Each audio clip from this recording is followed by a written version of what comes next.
Okay guys, today I'm going to kind of go over some of the other things I do. So I build some 3D models with a basic 3D application called TinkerCAD. And I build some complex things in there. And my buddy just said, you should really do a video on this because there's some good stuff that you can find in what you do. So TinkerCAD is really not meant for this. One, I build things that are way oversized for it. It's really complex and server driven, and it can cause some issues. So it's a multi-step program process really that I do to get these things adequate to build my 3D models, because I do a lot of gauge clusters. Well, I wouldn't say a lot. I'm on number 3, but I'm going to kind of just overview of how I do it to accomplish these things without a scanner. And it does take some computer knowledge. You're going to have some photo editing software. So I'll kind of go over all that. So, all right, we're going to get started on that.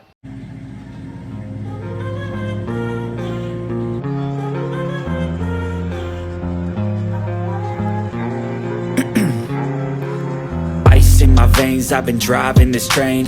Years in this lane, there's no stopping this flame. Cause I came to the game and I changed it to play how I like, rearranged it to my own domain. Yeah, I got what it takes, made lots of mistakes, taking shots, skipping breaks, feeling lost, feeling great, popping off, singing straight, never stop. So step 1 is you got to start taking photos of what you're working with. So you also need to determine if it's a flat surface, if it's straight. Determine the curves. Some of these will slope from one side to the other, or they'll pitch and be taller on one side than the other. I ran into that with my '65 Mustang. So one thing I do is I try to get it straight against a nice white background and kind of determine how I'm going to do this. So you take this picture like this, so you can get the general curve outline. Not only that, but if it's symmetrical, you can just do it in halves, which would make it a lot easier. So not only do I need to take that angle, I need to take this angle. So I got to get this so I can get this pitch right. And you have to do a lot of measuring. Obviously, I need to know how wide this is. And I need to know exactly, how high it's going to be, and kind of get those basics out. That's going to help a lot, because I'm going to have to come back to that real soon. So that's your first part of the process. Okay, so step 2 in this process is you got to bring these into your photo application. So a lot of times what I'm going to do is I take a picture and I'm going to paste it in here, and then I'm going to pretty much select it. So I've downloaded these to my computer. Let's see if I can actually find them between everything.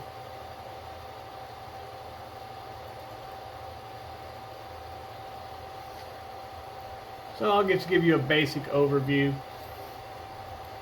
And you have to do this multiple times because you have to get multiple angles, multiple parts of it. So with this, I'm going to flip it to the right aspect. And what I want to do is, you see I got a white background. This one's not the best example. It's just sitting on a piece of paper.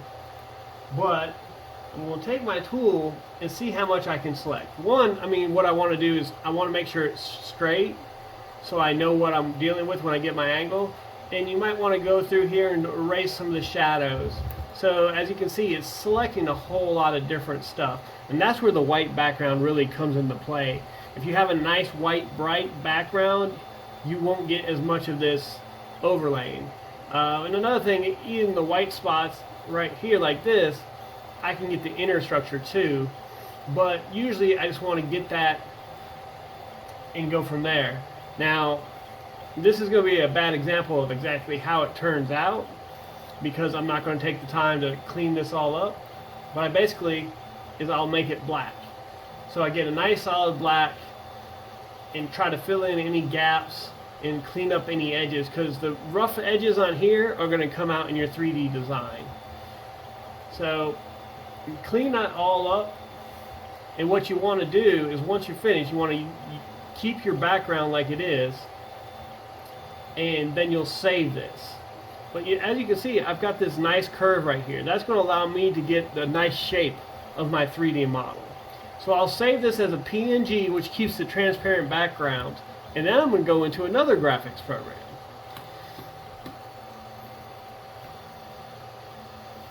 So what I use is GIMP, and the reason I use GIMP is it exports to paths. So it's going to let me actually convert one of these into a 3D object. So I have real shape PNG here, which is actually the shape of my cluster. I'm going to convert this. So this is actually the full size cluster. Now this is a re-rendering. I didn't get this from the photo, but this is the same process. This is actually, I had taken my photos and got my shape, and after I started piecing everything together, I took another picture of my 3D object and brought it back into the Photoshop editor so I could clean up the edges more. And once I clean up those edges, I can then re-export it to a 3D model and clean up my 3D item, or start from scratch. So what I do here is I get the tool, the select tool, and I select my black object here. I go to select, and I go to path. When I go to path, it shows up over here on the right side. I right click, export to path. And what that does is allows me to export it to a SVG, which is a 3D file. And you'll see I've got real shape SVG here. Alright, so I've already done this multiple times. Now that I've done that multiple times, I need to get all my shapes, and I'm going to want to bring them into TinkerCAD. And I'll create a new design here and start over. So what we'll do is we'll import. You want to save them into a good place. So I got my real shape. Now here's where your measurements come into play, because usually your SVGs are going to be way too big. I'll bring them in at 50%. And it's still probably going to be too big. See, this thing's monstrous. So I need to know the dimensions. Pull out my ruler. I know my width, because I've measured it multiple times, is 514.35. And you have to do the same thing with the top measurements. I believe it's 136. I don't know for sure, but here's my shape of my actual object. So I can determine the height. We'll go with 51 for now, but as you can see, it's just a flat object, and that's not ideal because the model isn't exactly. So I've got this Torino slope, which is the side perspective. So I'm going to import it at 50% as well. Well, I can't even do that because it's too big. 20%, 10%. Alright, maybe this isn't the right one to import. I don't know what's going on here. Alright, I got it in at 10%. And I'm going to have to resize it.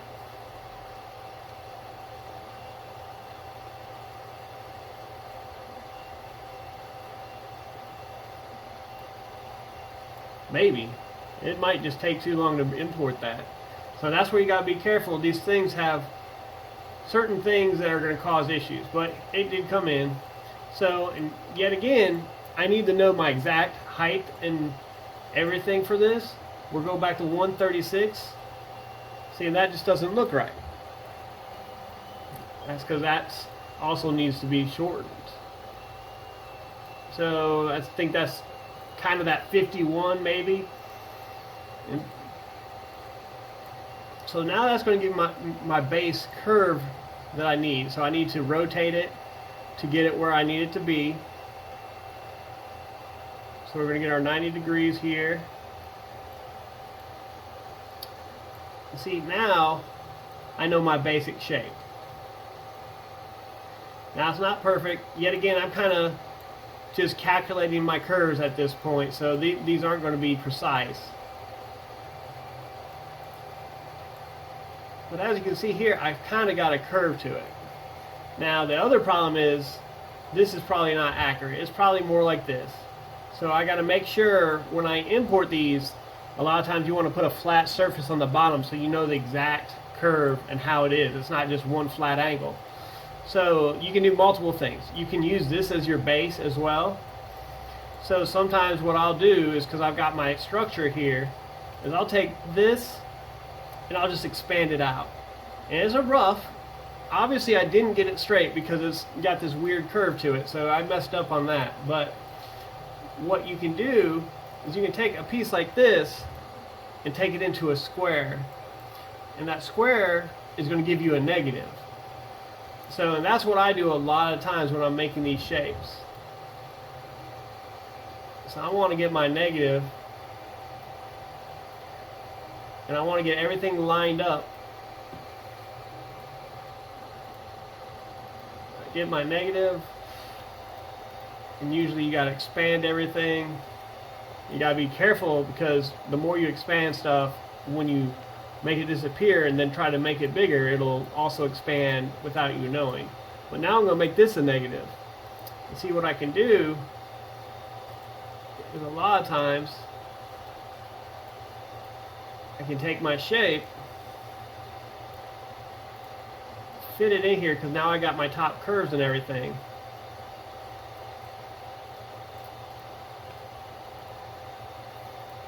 And I'm going to get my basic cluster shape out of this. Now, as you can see, it takes a while. The more you enlarge these things, the more it's going to take to actually get it set up.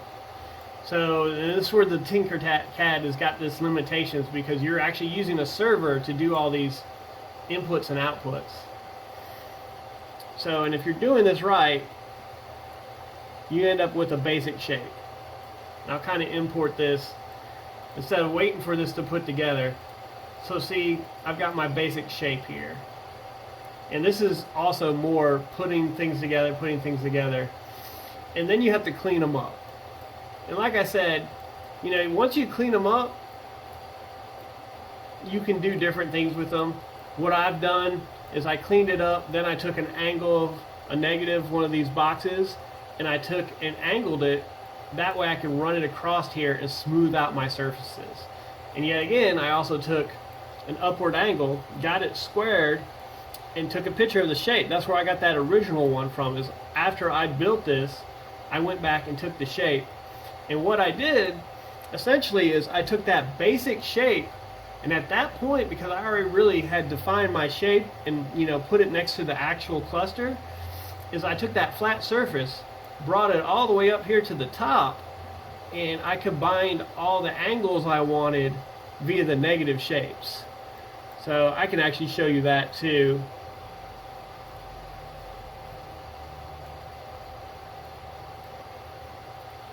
So with my base shape, I don't know. So I've imported and saved my own custom files for this stuff. But once you get that flat shape and you get it saved, I can sit here and do my basic shapes, take a square, and if you can measure the angle, it's even better, because it takes less time than doing some of this. But if you know where all your edges are, we'll just say it's 22 degrees. And you have to make sure you get your boxes the right angle. Well, you just take them, and you know, a lot of times what I'm going to do is, when I got my shape, I'm going to take it down here and kind of match it up. See, I get this nice straight bar, kind of make sure I get this angle and this curve right here. And then I can take something like this, make sure 52, and just piece it together. And a lot of times what I do is I'll combine it with this original shape. And I do that because I get the angles matched up, and I can use that to kind of make sure I get it the angle right where it's supposed to be. So I match it up with that pink in there. Now I'm going to combine it. Now I got an error. Error is because I got this way too long. That happens if you get too big of shapes in your models. So we'll try this again. Now I see this white. I need to bring it up a little bit.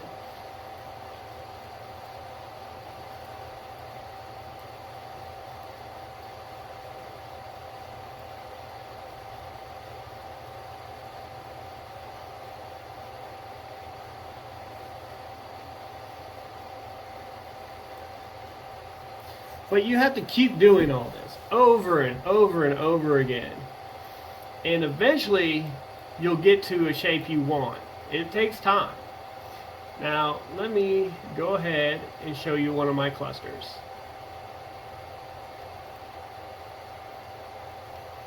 And I can show you what I mean.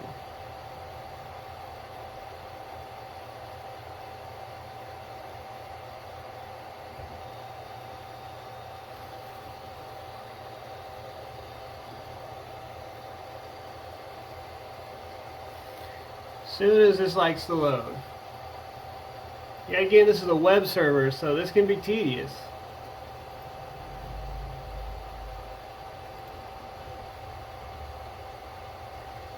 So here's an example. I've got so many of these clusters. I've redesigned them multiple times, put lips on them. But I'm going to make a copy of this and go back to our original build and kind of show you how many of these things, how it all started.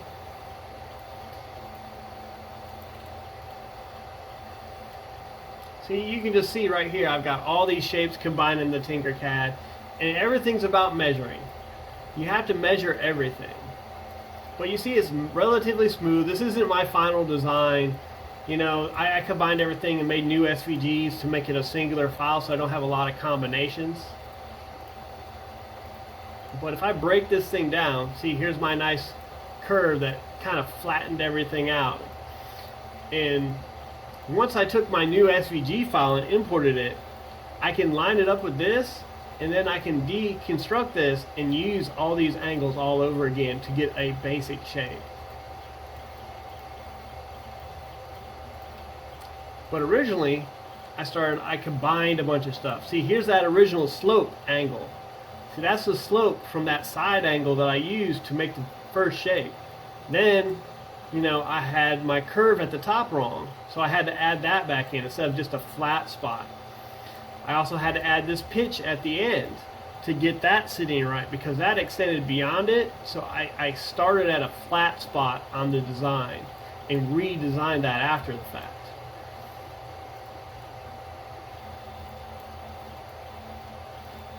But you see, I've got all these shapes. This is, you know, just where your gauges go in, and that's a multiple hole piece that you combine two negatives together. So that's the size of the actual gauge that fits down in there, and that's the hole that it goes through. This was probably the hardest part. It took so much measuring. This is actually for my heater controls. And there's a top one, there's a bottom one. See, when I combine this top one back in, you can kind of see where I'm going to have all my heater controls at. Yet again, sometimes this takes a while to get going. Especially with these large objects, TinkerCAD's only supposed to use this little blue area. That's your zone of creation, but I kind of push the limits sometimes.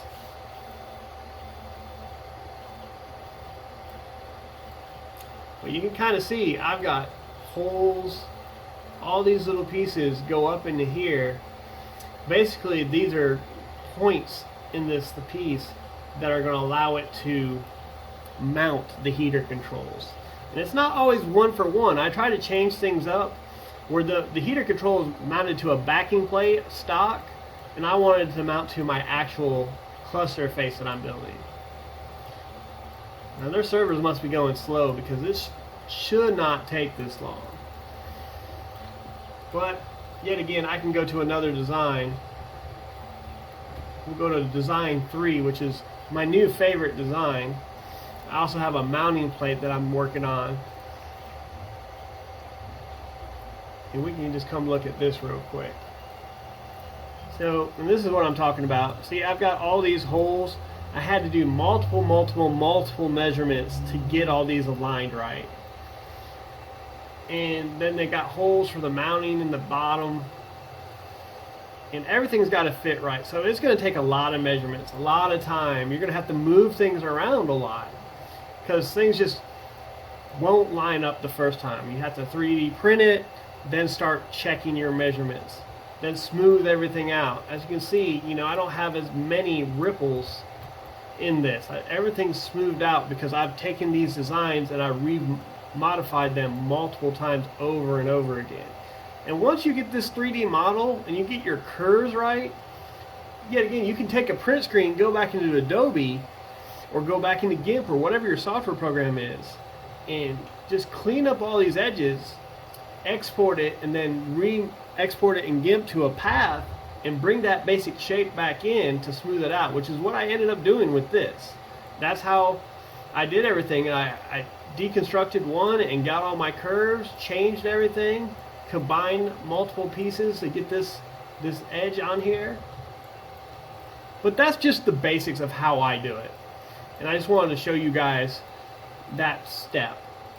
You know, right here, you can kind of see I get down here, there's still a couple pieces. I didn't do the initial lip because I came back with a flat surface. So you can kind of see here, I got my pitch here, I got smoothing parameters there. So it still ends up being just a combination of shapes over and over again. But that is just the basic steps I take, and it takes a lot of time, but you can get it done. So, and just to show you what it looks like after you're done and you print it, here we go. So I print it in halves. It takes a long time. It took about 10 hours with my 0.8 tip on my 3D printer. I print a half at a time and use a soldering iron to kind of push it back together. So I melt the edges and combine it together. And I just don't have a big enough printer to print it all as one, and it'd take 20 hours to print it. Well, like I said, it just takes a lot of time, a lot of patience. You know, there's so many different things. Like I said, there's all these holes. You know, this fits the heater plate, and then these holes are to fit the heater mechanism and the switch. I got a bunch of other little holes in here, and that's going to be for my mounting bracket to attach. But that's the basics. You know, feel free to ask me any questions. I know I kind of went through this pretty quick. Didn't show you all the details probably, but I just wanted to give you guys a general idea of what I do and how I accomplish all my little models for these. And I mean, each one is different. My 65, for example, is a hell of a lot harder because it was my first one. But from a mounting perspective, it had 4 holes in the top that just bolted right into the actual dash of the 65 Mustang.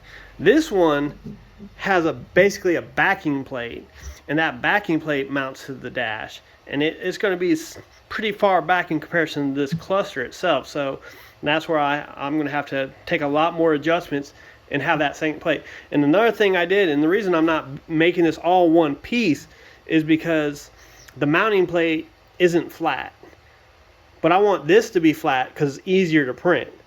So then I'll make the top of the mounting plate flat, and I can flip it over and do all the building of it going upwards and not have to worry about having a really structured and have a lot of support mechanisms for my actual 3D prints. Makes it a lot easier.